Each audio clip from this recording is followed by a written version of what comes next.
ಮ್ಯೂನಿಕ್ನಿಂದ ಹೊರಟ ಸಂಸದ ಪ್ರಜ್ವಲ್ ರೇವಣ್ಣ ಅನ್ನುವಂತಹ ಮಾಹಿತಿ ಸಿಗ್ತಾ ಇದೆ. ಬೆಂಗಳೂರಿಗೆ ವಿಮಾನ ಹತ್ತಿರುವ ಪ್ರಜ್ವಲ್ ರೇವಣ್ಣ ನ್ಯೂಸ್ 18ಗೆ ಪೊಲೀಸ್ ಮೂಲಗಳ ಅಧಿಕೃತ ಮಾಹಿತಿ ಈಗ ಲಭ್ಯ ಆಗಿದೆ.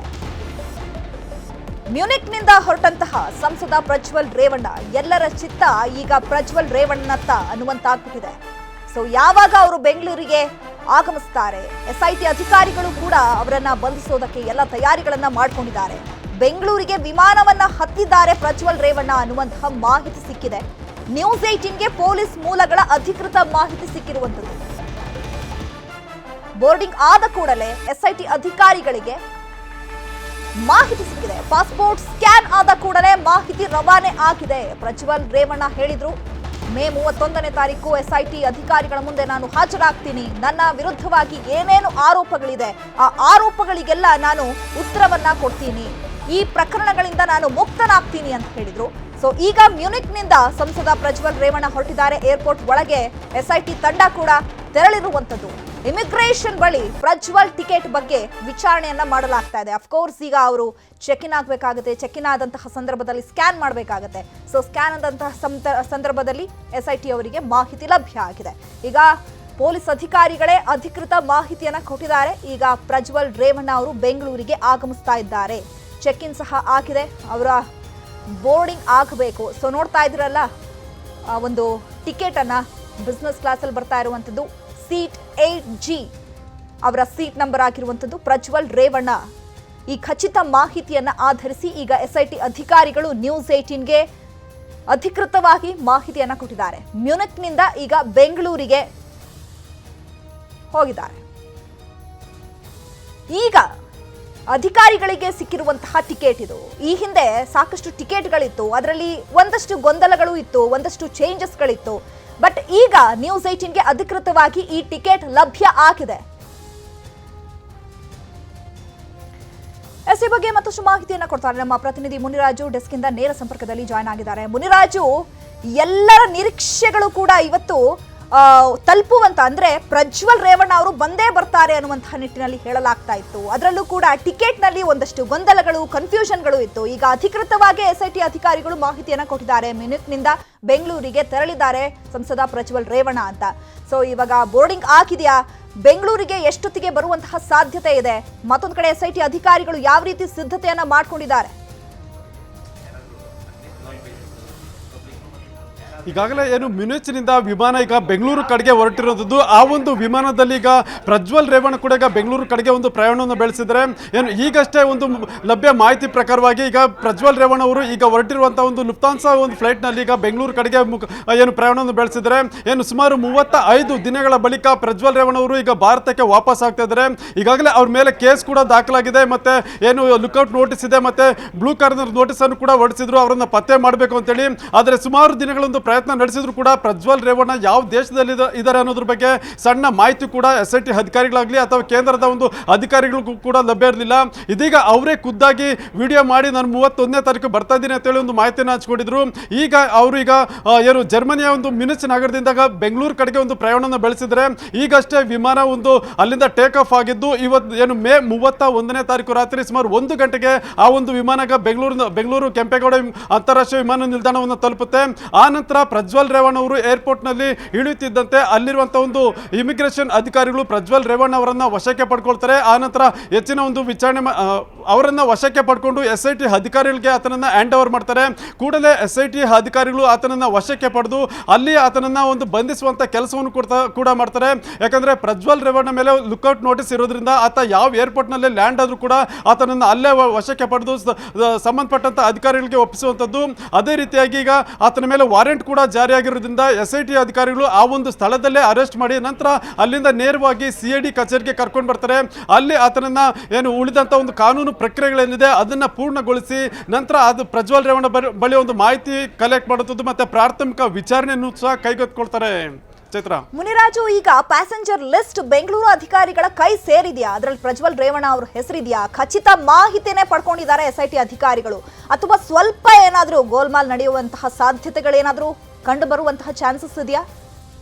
ಚೈತ್ರ, ಯಾವುದೇ ವಿಮಾನ ಅಲ್ಲಿಂದ ಒಂದು ಟೇಕ್ ಆಫ್ ಆಗೋ ಮುನ್ನ ಏನು ಬೋರ್ಡಿಂಗ್ ಲಿಸ್ಟ್ ಏನಿದೆ ಆ ಒಂದು ಲಿಸ್ಟ್ ಅನ್ನ ಮತ್ತೊಂದು ವಿಮಾನ ನಿಲ್ದಾಣ ಅಂದ್ರೆ ಆ ಒಂದು ಫ್ಲೈಟ್ ಎಲ್ಲಿ ರೀಚ್ ಆಗುತ್ತೆ ಅಲ್ಲಿನ ಒಂದು ಅಧಿಕಾರಿಗಳಿಗೆ ಅದನ್ನ ಒಂದು ಫಾಸ್ಟ್ ಓವರ್ ಮಾಡ್ತಾರೆ. ಈ ಸಂದರ್ಭದಲ್ಲಿ ಏನು ಬೆಂಗಳೂರಿಗೆ ಬಂದಿರುವಂತಹ ಒಂದು ಮಾಹಿತಿ ಪ್ರಕಾರ ಆ ಒಂದು ಬೋರ್ಡಿಂಗ್ ಲಿಸ್ಟ್ ಅಲ್ಲಿ ಪ್ರಜ್ವಲ್ ರೇವಣ್ಣ ಅವರ ಹೆಸರು ಕೂಡ ಇದೆ. ಅವರು ಕೂಡ ಒಂದು ವಿಮಾನದಲ್ಲಿ ಬೆಂಗಳೂರು ಕಡೆಗೆ ಬರ್ತಾ ಇರೋದು ಕೂಡ ಈಗ ಕನ್ಫರ್ಮ್ ಆಗಿದೆ. ಆದ್ರಿಂದ ಈಗ SIT ಅಧಿಕಾರಿಗಳು ಕೂಡ ಈಗ ಏರ್ಪೋರ್ಟ್ ನ ಅಧಿಕಾರಿಗಳ ಜೊತೆ ನಿರಂತರ ಸಂಪರ್ಕದಲ್ಲಿದ್ದಾರೆ. ಮತ್ತೆ ಆ ಒಂದು ಲಿಸ್ಟ್ ಅನ್ನು ಕೂಡ ಈಗ ಅವರು ಪರಿಶೀಲನೆ ಮಾಡಿದ್ದಾರೆ.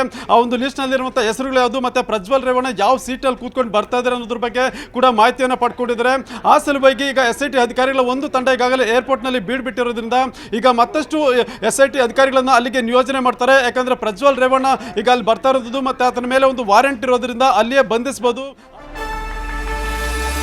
ಆತನ ಮುಂದೆ ಒಂದು ಪ್ರೊಡ್ಯೂಸ್ ಮಾಡ್ತಾರೆ, ಯಾಕೆ ನಿಮ್ಮನ್ನ ಬಂಧಿಸ್ತಾ ಇದ್ವಿ ಮತ್ತೆ ನಿಮ್ಮ ಮೇಲೆ ಇರುವಂತಹ ಕೇಸ್ಗಳೇನು ಅನ್ನೋದ್ರ ಬಗ್ಗೆ ಆತನಿಗೆ ಅಲ್ಲೇ ಸಡನ್ ಆಗಿ ಮನವರಿಕೆ ಮಾಡ್ಕೊಡ್ತಾರೆ. ಆ ನಂತರ ಆತನನ್ನ ಅಲ್ಲಿಯೇ ಬಂಧಿಸಿ ನಂತರ ಅವರು ಆತನನ್ನ ವಶಕ್ಕೆ ಪಡೆದು SIT ಕಚೇರಿಗೂ ಕೂಡ ಕರ್ಕೊಂಡು ಬರ್ತಾರೆ. ಈಗಾಗಲೇ ಇದಕ್ಕೆ ಸಂಬಂಧಪಟ್ಟಂತೆ ಎಲ್ಲ ದಾಖಲೆಗಳ ಸಮೇತ ಈಗ SIT ಅಧಿಕಾರಿಗಳು ಏರ್ಪೋರ್ಟ್ ನಲ್ಲೇ ಬೀಡ್ಬಿಟ್ಟಿದ್ದಾರೆ. ಮತ್ತೆ ಈಗಾಗಲೇ ಏನು ಆ ಒಂದು ಪ್ಯಾಸೆಂಜರ್ ಲಿಸ್ಟ್ ಏನಿದೆ ಆ ಒಂದು ಲಿಸ್ಟ್ ಅನ್ನು ಕೂಡ ಸ್ಥಳೀಯ ಪೊಲೀಸರು ಇರ್ಬೋದು ಮತ್ತೆ ಏರ್ಪೋರ್ಟ್ ಅಧಿಕಾರಿಗಳಿರ್ಬೋದು ಮತ್ತೆ SIT ಅಧಿಕಾರಿಗಳು ಕೂಡ ಅದನ್ನ ಪರಿಶೀಲನೆ ಮಾಡಿ ಪ್ರಜ್ವಲ್ ರೇವಣ್ಣ ಟ್ರಾವೆಲ್ ಮಾಡ್ತಾ ಇರೋದನ್ನ ಕನ್ಫರ್ಮ್ ಮಾಡ್ಕೊಂಡಿದ್ದಾರೆ. ಚೈತ್ರ, ಮುನಿರಾಜು, ಈಗ ಅಂದಾಜು ಬೆಂಗಳೂರಿಗೆ ಎಷ್ಟೊತ್ತಿಗೆ ರೀಚ್ ಆಗಬಹುದು? ಯಾಕಂತಂದ್ರೆ ಮ್ಯೂನಿಕ್ ನಿಂದ ಈಗ ಬೆಂಗಳೂರಿಗೆ ಬರಬೇಕು ಅಂತ ಹೇಳಿದ್ರೆ ಸುಮಾರು 17 to 20 hours ಆಗುತ್ತೆ. ಸೊ ಬೆಂಗಳೂರು ಏರ್ಪೋರ್ಟ್ ಇಂದ ಆಚೆ ಬರೋದಕ್ಕೆ ಅಥವಾ ಬೆಂಗಳೂರನ್ನ ರೀಚ್ ಆಗೋದಕ್ಕೆ ಸುಮಾರು ಎಷ್ಟೊತ್ತು ಆಗಬಹುದು? ಅದರಲ್ಲೂ ಈಗ ಬರೀ ಟಿಕೆಟ್ಗಳು ಮಾತ್ರ ನಮಗೆ ಸಿಕ್ಕಿದೆಯೋ ಹೊರತು ಎಲ್ಲೂ ಕೂಡ ಪ್ರಜ್ವಲ್ ರೇವಣ್ಣ ಅವ್ರನ್ನ ನಾವು ನೋಡಿದೀವಿ ಅನ್ನುವಂತಹ ಪ್ರತ್ಯಕ್ಷ ಸಾಕ್ಷಿಗಳಿಲ್ಲ. ಸೊ ಇದು ಕೂಡ ಒಂದಷ್ಟು ಅನುಮಾನಕ್ಕೂ ಕಾರಣ ಆಗಬಹುದು, ಏನಾದರೂ ಚೇಂಜಸ್ ಆಗ್ಬಿಡಬಹುದೇನೋ ಅನ್ನುವಂಥ ನಿಟ್ಟಿನಲ್ಲಿ ಅಧಿಕಾರಿಗಳು ಇದ್ರ ಬಗ್ಗೆ ಅಲರ್ಟ್ ಆಗಿದಾರಾ? ಕನ್ಫರ್ಮ್ ಆಗಿದೆಯಾ ಅವರಿಗೆ? ಚೈತ್ರ, ಈಗ ಏನು ಅಧಿಕಾರಿಗಳು ಕೂಡ ಆ ಒಂದು ಚೆಕ್ ಲಿಸ್ಟ್ ಅನ್ನ ನೋಡಿ ಮತ್ತೆ ಪ್ಯಾಸೆಂಜರ್ ಲಿಸ್ಟ್ ಅನ್ನ ನೋಡಿ ಪ್ರಜ್ವಲ್ ರೇವಣ್ಣ ಅವರು ಈಗ ಹೊರಟಿದ್ದಾರೆ ಅನ್ನೋದನ್ನ ಕನ್ಫರ್ಮ್ ಮಾಡ್ಕೊಂಡಿದ್ದಾರೆ. ಆ ನಂತರವೇ ಅವರು ಈಗ ಉಳಿದಂತ ಒಂದು ಪ್ರಕ್ರಿಯೆಗಳನ್ನ ಆರಂಭ ಕೂಡ ಮಾಡ್ತಾ ಇರೋದು. ಮತ್ತೆ ಈಗಾಗಲೇ ಏನು ಆ ಒಂದು ಪ್ರಯಾಣಿಕರ ಲಿಸ್ಟ್ ಏನಿದೆ ಅದನ್ನ ಮೊದಲು ಇಮಿಗ್ರೇಷನ್ ಅಧಿಕಾರಿಗಳಿಗೆ ಸಿಗುತ್ತೆ. ಮತ್ತೆ ಅಲ್ಲಿರುವಂತ ಒಂದು ಏನು ಒಂದು ವಿಮಾನಯಾನ ಸಂಸ್ಥೆ ಏನಿದೆ ಆ ಒಂದು ಸಂಸ್ಥೆಗೂ ಕೂಡ ಒಂದು ಲಿಸ್ಟ್ ಇಲ್ಲಿಗೆ ಬೆಂಗಳೂರಿಗೆ ರವಾನೆ ಆಗುತ್ತೆ. ನಂತರ ಅಲ್ಲಿರುವಂತಹ ಇಂಟೆಲಿಜೆನ್ಸ್ ಅಧಿಕಾರಿಗಳಿರ್ಬೋದು ಮತ್ತೆ ಸಂಬಂಧಪಟ್ಟಂತ SIT ಅಧಿಕಾರಿಗಳು ಕೂಡ ಆ ಒಂದು ಲಿಸ್ಟ್ ಒಂದು ಮಾಹಿತಿ ಸಿಗುತ್ತೆ. ಈಗ ಆ ಒಂದು ಲಿಸ್ಟ್ ನಲ್ಲಿ ಪ್ರಜ್ವಲ್ ರೇವಣ್ಣ ಕೂಡ ಇರೋದ್ರಿಂದ ಅವ್ರೀಗ ಅಲ್ಲಿಂದ ಟ್ರಾವೆಲ್ ಮಾಡ್ತಾ ಇದ್ದಾರೆ. ವಿಮಾನ ಸುಮಾರು 30 ನಿಮಿಷ ತಡವಾಗಿ ಅಲ್ಲಿಂದ ಟೇಕ್ ಆಫ್ ಆಗಿರೋದು, ಅಂದ್ರೆ 4 ಗಂಟೆ ಸುಮಾರಿಗೆ ಟೇಕ್ ಆಫ್ ಆಗಿದೆ. ನಂತರ ಮೇ 31ನೇ ತಾರೀಕು ರಾತ್ರಿ ಸುಮಾರು 1 ಗಂಟೆ ನಂತರ ಆ ಒಂದು ವಿಮಾನ ಬೆಂಗಳೂರು ಕೂಡ ತಲುಪುತ್ತೆ. ಈ ಸಂದರ್ಭದಲ್ಲಿ ಅಲ್ಲಿ ಒಂದು SIT ಅಧಿಕಾರಿಗಳು ಮತ್ತೆ ಬೇರೆ ಬೇರೆ ಒಂದು ಏರ್ಪೋರ್ಟ್ ನ ಅಧಿಕಾರಿಗಳು ಕೂಡ ಅಲ್ಲೇ ಒಂದು ಮುಖ ಮೂಡಿದ್ದು ಪ್ರಜ್ವಲ್ ರೇವಣ್ಣ ಅವರು ಅಲ್ಲಿ ಲ್ಯಾಂಡ್ ಆದ ಕೂಡಲೇ ಆತನನ್ನ ವಶಕ್ಕೆ ಪಡ್ಕೊಳ್ತಾರೆ. ಸುಮಾರು 1 ಗಂಟೆಗಳ ಕಾಲ ಅಲ್ಲಿ ಒಂದು ಕೆಲವು ಲೀಗಲ್ ಪ್ರೊಸೀಜರ್ಸ್ ಕೂಡ ಇರುತ್ತೆ. ಯಾಕಂದ್ರೆ ಲುಕ್ಔಟ್ ನೋಟಿಸ್ ಇದೆ ಮತ್ತೆ ವಾರೆಂಟ್ ಇರೋದ್ರಿಂದ ಅದನ್ನ ಅಲ್ಲಿ ಪೂರ್ಣಗೊಳಿಸಬೇಕಾಗುತ್ತೆ. ಆ ನಂತರ SIT ಅಧಿಕಾರಿಗಳಿಗೆ ಹ್ಯಾಂಡ್ ಓವರ್ ಮಾಡ್ತಾರೆ. ಬಳಿಕ SIT ಅಧಿಕಾರಿಗಳು ವಾರೆಂಟ್ ಇರೋದ್ರಿಂದ ಆ ಒಂದು ಸ್ಥಳದಲ್ಲೇ ಬಂಧಿಸಿ ನಂತರ ಆತನ್ನ ಕರ್ಕೊಂಡು ಬರುವಂಥದ್ದು. ಮತ್ತೆ ಈಗಾಗಲೇ ಪ್ರಜ್ವಲ್ ರೇವಣ್ಣ ಅವರನ್ನ ಕರ್ಕೊಂಡು ಬರಬೇಕಾದ್ರೆ ಕೆಲವು ಗೌಪ್ಯತೆಗಳನ್ನು ಕೂಡ ಕಾಪಾಡಬೇಕು ಅಂತೇಳಿ SIT ಅಧಿಕಾರಿಗಳು ಕೂಡ ಕೆಲವು ಮೀಟಿಂಗ್ಸ್ ಅನ್ನ ಮಾಡಿದ್ದಾರೆ. ಮತ್ತೆ ಯಾವ ರೀತಿ ಆತನನ್ನ ಏರ್ಪೋರ್ಟ್ ನಿಂದ CID ಕಚೇರಿಗೆ ಕರ್ಕೊಂಡು ಬರಬೇಕು ಮತ್ತೆ ಯಾವ ರೀತಿ ಬಂದೋಬಸ್ತ್ ಕಲ್ಪಿಸಬೇಕು ಅನ್ನೋದ್ರ ಬಗ್ಗೆ ಈಗ ಬೆಂಗಳೂರಿನ ಏರ್ಪೋರ್ಟ್ ನಲ್ಲಿ SIT ಅಧಿಕಾರಿಗಳು ಯಾವ ರೀತಿ ಸಿದ್ಧತೆಯನ್ನ ಮಾಡ್ಕೊಂಡಿದ್ದಾರೆ ಪ್ರಜ್ವಲ್ ರೇವಣ್ಣ ಅವರನ್ನ ಬಂಧಿಸಬೇಕು ಅನ್ನುವಂಥ ನಿಟ್ಟಿನಲ್ಲಿ? ಚೈತ್ರ, ಈಗಾಗಲೇ ಪ್ರಜ್ವಲ್ ರೇವಣ್ಣ ಅವರು ಬರೋದು ಖಚಿತ ಆಗಿರೋದ್ರಿಂದ ಏನು ಈ ಒಂದು ಕೇಸ್ಗಳಿಗೆ ಸಂಬಂಧಪಟ್ಟಂತೆ ಸುಮಾರು ಸಾಕಷ್ಟು ದಾಖಲೆಗಳು ಮತ್ತೆ ಎವಿಡೆನ್ಸ್ಗಳು ಅವ್ರ ಮೇಲೆ ಇರುವಂತಹ ಆರೋಪಗಳಿಗೆ ಎವಿಡೆನ್ಸ್ಗಳು ಸಮೇತ ಅಲ್ಲಿ ಹಾಜರಿರ್ತಾರೆ. ಮತ್ತೆ ಕೋರ್ಟ್ ಕೊಟ್ಟಿರುವಂಥ ಒಂದು ವಾರೆಂಟ್ ಕಾಪಿ ಏನಿದೆ ಆ ಒಂದು ವಾರೆಂಟ್ ಕಾಪಿಯನ್ನು ಕೂಡ ಕೊಂಡೊಯ್ದಿರ್ತಾರೆ. ಏನು ಪ್ರಜ್ವಲ್ ರೇವಣ್ಣ ಅವ್ರ ಮೇಲೆ ಲುಕ್ಔಟ್ ನೋಟಿಸ್ ಇದೆ ಆ ಒಂದು ನೋಟಿಸ್ಗೆ ಸಂಬಂಧಪಟ್ಟಂತೆ ಅಲ್ಲಿ ಇಮಿಗ್ರೇಷನ್ ಅಧಿಕಾರಿಗಳು ಅದನ್ನ ಪೂರ್ಣಗೊಳಿಸ್ತಾರೆ. ಯಾಕಂದ್ರೆ ಈ ಒಂದು ವ್ಯಕ್ತಿ ಮೇಲೆ ಲುಕ್ಔಟ್ ನೋಟಿಸ್ ಜಾರಿಯಾಗಿದೆ, ಆತ ಈ ಒಂದು ಏರ್ಪೋರ್ಟ್ ನಲ್ಲಿ ಲ್ಯಾಂಡ್ ಆಗಿದ್ದಾನೆ ಅಂತ ಹೇಳಿ ಕೂಡಲೇ ಆತನನ್ನ ವಶಕ್ಕೆ ಪಡ್ಕೊಂಡು ಆ ಒಂದು ಲೀಗಲ್ ಪ್ರೊಸೀಜರ್ ಅನ್ನು ಮುಗಿಸ್ತಾರೆ. ಆ ನಂತರ ಲುಕ್ಔಟ್ ನೋಟಿಸ್ ಹೊರಡಿಸಿರುವಂತದ್ದು ಯಾರು ಅಂತ ನೋಡಿದಾಗ ಅದು SIT ಅಧಿಕಾರಿಗಳಾಗಿರ್ತಾರೆ. ಆ ಒಂದು ಅಧಿಕಾರಿಗಳು ಕೂಡ ಅಲ್ಲೇ ಸ್ಥಳದಲ್ಲೇ ಇರ್ತಾರೆ. ನಂತರ ಅವರಿಗೆ SIT ಅಧಿಕಾರಿಗಳಿಗೆ ಈ ಒಂದು ವ್ಯಕ್ತಿ ಅಂದ್ರೆ ಪ್ರಜ್ವಲ್ ರೇವಣ್ಣ ಅವರನ್ನ ಹ್ಯಾಂಡ್ ಓವರ್ ಮಾಡ್ತಾರೆ. ಆ ಸಂದರ್ಭದಲ್ಲಿ ಏನು SIT ಅಧಿಕಾರಿಗಳು ಪ್ರಜ್ವಲ್ ರೇವಣ್ಣ ಮೇಲೆ ಇರುವಂತಹ ವಾರೆಂಟ್ ಸಂಬಂಧಪಟ್ಟಂತೆ ನಿಮ್ಮ ಮೇಲೆ ಕೋರ್ಟ್ ಇಂದ ಒಂದು ವಾರೆಂಟ್ ಇದೆ ಮತ್ತೆ ನಿಮ್ಮ ಮೇಲೆ 3 ಕೇಸ್ಗಳು ಕೂಡ ದಾಖಲಾಗಿದೆ, ಅದಕ್ಕೆ ಸಂಬಂಧಪಟ್ಟಂತೆ ಎವಿಡೆನ್ಸ್ ಏನಿದೆ ಅದು ಎಲ್ಲವನ್ನೂ ಕೂಡ ಅಲ್ಲಿ ಒಂದು ಮನವರಿಕೆ ಮಾಡಿಕೊಡುವಂತ ಕೆಲಸವನ್ನು ಮಾಡ್ತಾರೆ. ಯಾಕಂದ್ರೆ ಪ್ರಜ್ವಲ್ ರೇವಣ್ಣ ವಿದೇಶಕ್ಕೆ ಹೋಗುವ ಮುನ್ನ ಅದರ ಮೇಲೆ ಕೇಸ್ ರಿಜಿಸ್ಟರ್ ಆಗಿರಲಿಲ್ಲ, ಆದರೆ ಹೋದ ಮರುದಿನವೇ ಕೇಸ್ ರಿಜಿಸ್ಟರ್ ಆಗಿತ್ತು ಮತ್ತೆ SIT ತನಿಖೆ ಕೂಡ ಒಂದು ಆರಂಭ ಆಗಿತ್ತು. ಆದ್ರಿಂದ ಆತನಿಗೆ ಇದ್ರ ಬಗ್ಗೆ ಮಾಹಿತಿ ಇದೆಯೋ ಇಲ್ವೋ ಅನ್ನೋದ್ರ ಬಗ್ಗೆ SIT ಅಧಿಕಾರಿಗಳು ಆತನಿಗೆ ಮಾಹಿತಿಯನ್ನು ಕೊಡಬೇಕಾಗುತ್ತೆ. ಆ ನಂತರ ಈ ಒಂದು ಕೇಸ್ಗಳ ವಿವರವನ್ನು ಮನವರಿಕೆ ಮಾಡಿ ಎವಿಡೆನ್ಸ್ ಇದೆ ಮತ್ತೆ ವಾರೆಂಟ್ ಇದೆ ಅಂತೇಳಿ ಆತನನ್ನ ಅಲ್ಲಿಯೇ ಬಂಧಿಸಿ ನಂತರ CID ಕಚೇರಿಗೆ ಕರ್ಕೊಂಡು ಬರ್ತಾರೆ. ಮುನಿರಾಜು, ಈಗ ಅಧಿಕಾರಿಗಳಿಗೆ ಚೆಕ್ ಇನ್ ಲಿಸ್ಟ್ ಅಥವಾ ಪ್ಯಾಸೆಂಜರ್ ಲಿಸ್ಟ್ ಅಷ್ಟೇ ಸಿಕ್ಕಿರೋದು ಪ್ರಜ್ವಲ್ ರೇವಣ್ಣ ಅವ್ರು ಬರ್ತಾ ಇದ್ದಾರೆ ಅಂತ ಹೇಳಿ, ಬಟ್ ಯಾರು ಕೂಡ ಪ್ರತ್ಯಕ್ಷವಾಗಿ ನೋಡಿಲ್ಲ.